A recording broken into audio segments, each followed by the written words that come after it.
So if you follow me along from the first lecture to this lecture, so for that, thank you once again to you. So now it's time to clean up all the resources like the ECR, the ECS, and the IAM roles and the EC2 instance. Okay. So first we are going to clean up all the things in the ECS. Okay.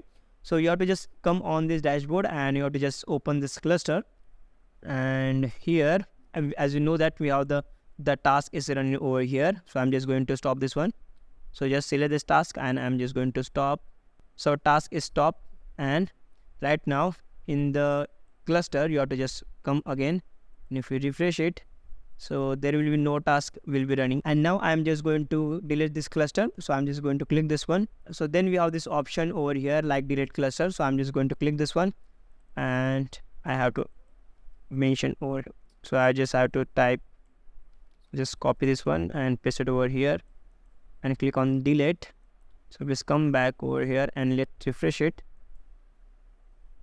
So as you can see that we have successfully deleted the cluster, and now you have to go in the task definition. Okay, and here in the task definition, so you have to just open this one. Okay, task definition, and from here you have to just select this one and you have to just click on action button and click on deregister. Okay, and let's wait. Okay, and then again you have to just come again in the task definition, and then you have to just close this one, and if you refresh it, so as you can see that the status is inactive, and then I am just going to click on this again, and finally I am just going to select this one and click on the action button and delete this task definition. And here you have to just type delete and click on this delete button.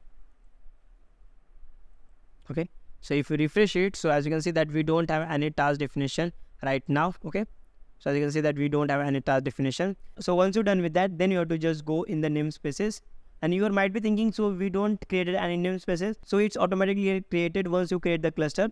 So as you can see that we have this namespace ID over here. So I'm just going to click this one, and from here you have to just click on this button. Okay, and it will be redirect to the cloud map. And here as you can see that we have this namespace over here like my ECS cluster.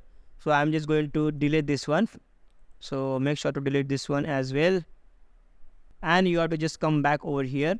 So we have deleted all the things like the cluster, the namespace, and the task definition. And now it's time to delete the ECR repository of our tic-tac-toe application. So for that, you have to just go in the ECR.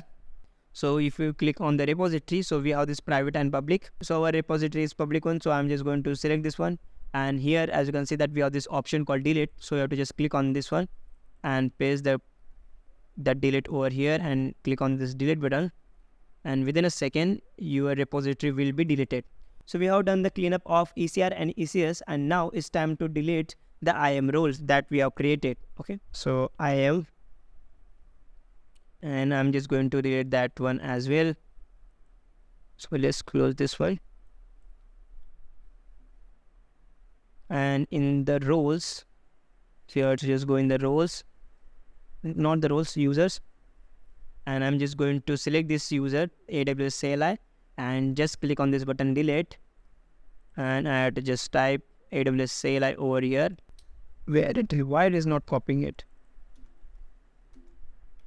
Okay, and click on delete user. So here we have deleted the user, and now it's time to terminate the instance. So in the instance, as you know that we are running up this instance over here. So now it's time to terminate this instance. So you have to just select this instance. And in the instance state, we have this couple of options over here, but I'm just going to choose the terminate one. Okay, and you have to just click on the terminate, and in the couple of minutes the instance will be terminated, so you don't have to worry about it. And we are done with all the things like the cleanup all the resources. And once again, thank you all of you for enrolling this course. So I hope you all learned a lot of things. So how we can create the production grade image, then push to the Docker Hub, and later on we can also deploy these images with on the different platform like the ECS and the EC2. So I hope that you have enjoyed this journey, and best of luck for your future career and future success, and see you guys in the next course.